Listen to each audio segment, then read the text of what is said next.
Every harvest, it's a struggle to hire enough hands to finish the picking in time. It's hectic, and sometimes we're tempted to take a few shortcuts. The trouble is, if you're taking shortcuts with labour hire, then you're also taking a risk. Let's look at the issues.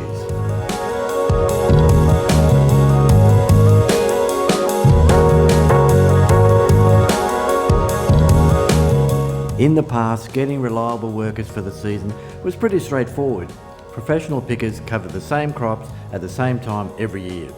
These days, it's mainly migrant workers or backpackers doing short stints as they travel around. So, while there are plenty of workers available, tapping into this labour source can be challenging.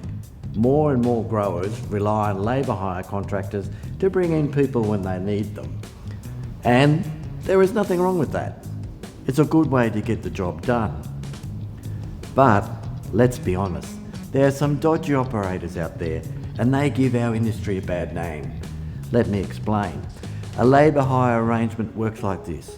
Contractor employs the workers, workers do the work, you pay the contractor, contractor takes a small cut and pays the workers. Happy days. Things get more complicated when this happens. Contractors hire other contractors who hire other contractors, and on it goes. The whole thing is a mess. As you can see, when each new subcontractor takes their share of the profits, it's less and less likely that our workers get their fair share. And that right there is a big problem. First of all, it's a legal problem. If someone in your supply chain is underpaying staff and you know about it, you can be held responsible. This is called accessorial liability.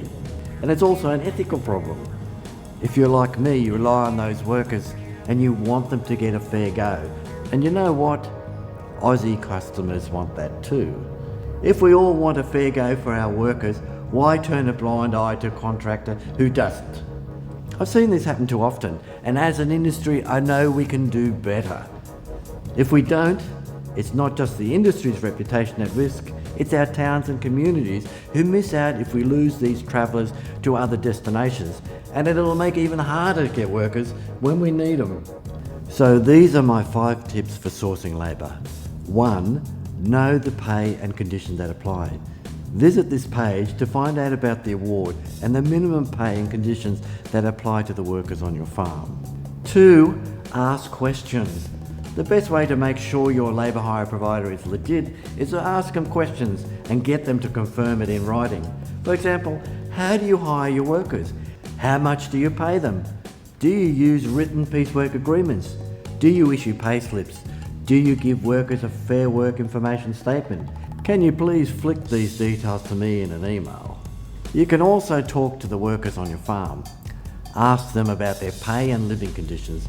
Be wary of contractors who charge workers job finding fees or placement bonds, who offer crowded overpriced accommodation, or who try to restrict where workers can stay and how they get to and from the worksite. 3. Understand your supply chain. Find out about any subcontracting arrangements and be wary of any that look like this. At the end of the day, it's your business to know where your money is going and whose pocket it's filling. 4. Trust your instinct. Check whether the contract price is enough to cover wages and entitlements. If it sounds too good to be true, then it probably is. 5. Check the licence. In some cases, labour hire businesses need to be licensed, so read up on the labour hire laws that apply where you are. Now, this isn't just for checking out new labour suppliers. These tips will help you review your existing arrangements too. If you still need a hand, check out the Fair Work Ombudsman's Guide to Labour Contracting, or consider joining an employer association. Labour exploitation is one of the biggest concerns facing our industry. Thankfully, it's a problem that we have the power to fix.